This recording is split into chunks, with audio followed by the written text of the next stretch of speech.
All right, let's dive into a world where gears and steam meet a little bit of magic, shall we? We're cracking open the Steampunk Trilogy.pdf, and I'm already fascinated by the blend of technology and spiritualism. Oh, it's a fascinating mix for sure. It really captures the spirit of that era, that kind of Victorian futurism. Yeah, but with a twist, right? It's not just your typical steampunk world. Right. It's Victorian London, of course, but infused with this quantum etheric energy. Think airships cruising over those cobblestone streets, inventors pushing the boundaries of reality. So it's steampunk, but with quantum physics. Exactly. And at the heart of it all is our main character, Professor Erasmus Finch. The inventor extraordinaire. You got it. He's brilliant, but maybe a tad eccentric. I'm getting some serious Doc Brown vibes here. Oh, definitely. But with maybe a bit more of a refined top hat wearing sensibility. Love it. So what's this Erasmus up to in this world? Well, his latest project is quite ambitious. He's trying to create artificial intelligence. AI in a steampunk setting. That's wild. Oh, it gets wilder. This AI isn't powered by gears and steam. It's powered by something called the quantum symphony, basically, the underlying energy of the universe. Wow, tapping into the universe itself. That's some next level stuff. But something tells me this groundbreaking work isn't going unnoticed. You're absolutely right. Enter the Coterie of the Cog. Okay, that name screams villains.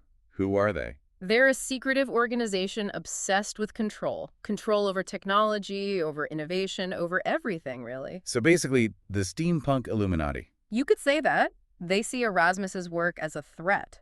Too radical, too disruptive. And I bet they want to shut it all down. Absolutely. So how does Erasmus deal with these technological tyrants? Does he have any allies? Well, for one, he has his trusty assistant, Ada Lovelace. Ada Lovelace, as in the famous mathematician. The very same. Though in this world, she's also a brilliant inventor, and, well, let's just say she keeps Erasmus grounded. Someone has to, right? with all that talk of quantum AI and whatnot. Exactly. Ada's the voice of reason, always reminding him of the practicalities, the risks. So she's the brains to his eccentric brilliance. You could say that, and luckily, they have another ally, someone even more mysterious. Tristan Byrne. Tristan Byrne. Who is he? We don't know much about him, but he's connected to a secret organization that opposes the Coterie. Sounds intriguing. What does he do? He helps them escape London when the Coterie closes in on their workshop. Wait, escape? What happens? It's a thrilling chase. Think gadgets galore, etheric disruptors, crystal batteries. Sounds intense.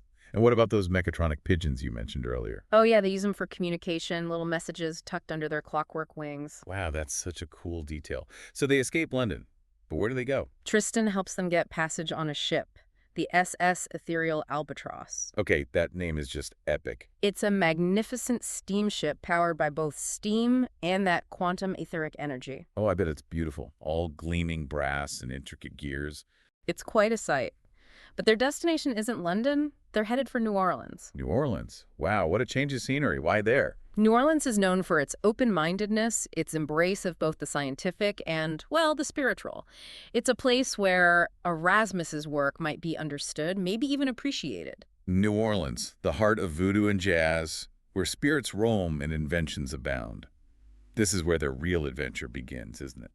You could say that. Their journey is far from over. So, picture this. Our Gearsmiths step off the SS Ethereal Albatross right into the heart of New Orleans. From the cobbled streets of London to the bustling French Quarter. What a change. Oh, it's a world away, a vibrant melting pot of cultures, music, and, well, a certain mystical energy. It's like they've stepped into a different reality, a place where the line between the seen and unseen is blurred. Exactly. And speaking of unseen forces, guess where they end up? Laveau Lodge. Laveau, as in Marie Laveau, the voodoo queen. The one and only. Well, not her exactly, but her descendant, Mama Esme, runs the lodge. Wow. Talk about a connection to the city's spiritual heritage. It's like fate led them right there. And Mama Esme, she's quite a character. She understands both science and the spirit world. A woman of two worlds. I bet she has some insights into Erasmus's work. She does. She warns them about the delicate balance they're messing with. Erasmus's inventions, his attempts to harness the quantum symphony, they're stirring things up. Uh-oh. Sounds like trouble. What kind of things are they stirring up? Spirits, mostly. The veil between worlds is thin in New Orleans, and his work is making it even thinner. Yikes. That can't be good. Does Erasmus listen to her warning? You know Erasmus. His curiosity is as strong as ever. He can't resist pushing the boundaries, even if it means unleashing a few ghosts.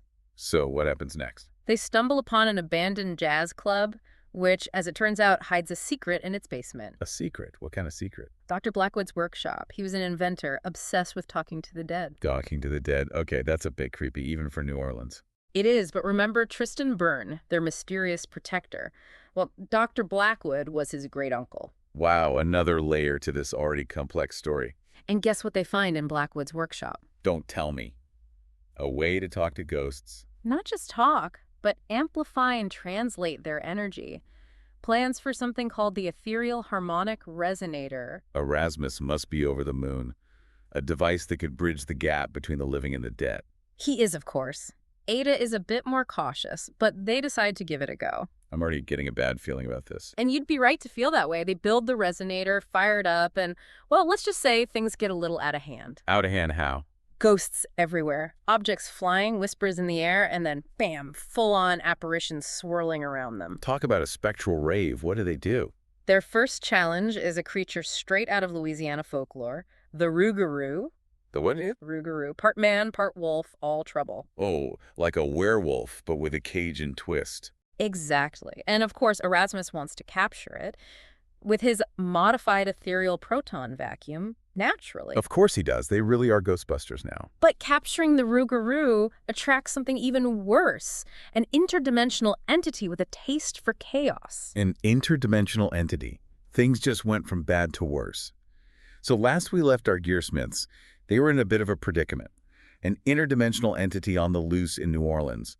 Not exactly a recipe for a relaxing vacation. No, not at all. This entity is bad news. We're talking reality warping, chaos-inducing bad news. And they caused this, right, by trying to capture the Rougarou. Well, their actions certainly played a part. It's like they opened a door and this entity, well, it decided to step right through. So what do?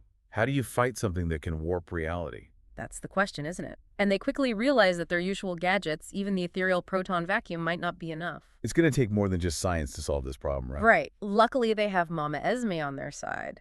Remember, she understands the spiritual energy of New Orleans. So it's a team effort again. Science meets voodoo. I'm really curious to see how they pull this off. Oh, it's quite a sight.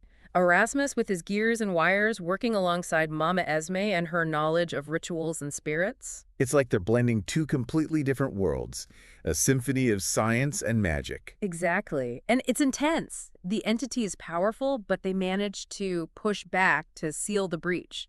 They actually win against something that can warp reality. It's a close call, but yes, they managed to save New Orleans from utter chaos. That's amazing. But I bet this experience changes them, right? It does. They realize that their scientific pursuits, no matter how well-intentioned, can have unforeseen consequences. A valuable lesson, especially when you're dealing with forces you don't fully understand. So what happens after they save New Orleans? Well, their original plan was to head to the World's Fair in Chicago, remember, to showcase their inventions. Oh, right. The World's Fair. A celebration of innovation and progress. Exactly. And even after their ordeal in New Orleans, they decide to go. But now they have a newfound awareness of the power they wield. They're not just inventors anymore. They're protectors, in a way. Yeah. Guardians of the balance between science and the spirit world. You could say that. And at the World's Fair, they face another challenge, a more human one. Lord Bellingham. Oh no, not him again. What's he up to this time? He's obsessed with control, remember? And he sees the World's Fair as his chance to seize it. Specifically, he wants to control etheric technology. All those amazing inventions, all that potential, he wants it for himself. Exactly. And his target is the Ferris wheel, the symbol of the fair, a marvel of engineering. He plans to use it as a conduit to amplify his power. Turn a symbol of progress into a tool of control. Classic villain move. So how do they stop him? Well, they've made some friends along the way, haven't they? People who understand the importance of balancing progress with responsibility. Like Mama Esme and Tristan? Them and others. Mark Twain, Annie Oakley, Nikola Tesla. It's quite the team. So it's another epic showdown. Science, magic, and a whole lot of ingenuity versus Lord Bellingham and his lust for power. It's a battle for the future, really. And it all comes down to the Ferris wheel, spinning high above the city, a symbol of both hope and the potential for destruction. I can't wait to find out what happens. This steampunk trilogy sounds incredible. It is a whirlwind of adventure, humor, and thought-provoking ideas. And if you want to learn more, you can find the Gearsmith trilogy on Amazon. It's a journey worth taking. It sounds like it. From the gaslit streets of London to the vibrant soul of New Orleans and the soaring heights of the Chicago World's Fair, it's an exploration of the power of invention, the magic of the unseen, and the importance of finding balance in a world on the brink of transformation. So, dear listeners, that's our deep dive into the Steampunk Trilogy.pdf, a tale of gears and ghosts, science and spirit, and the enduring power of human curiosity.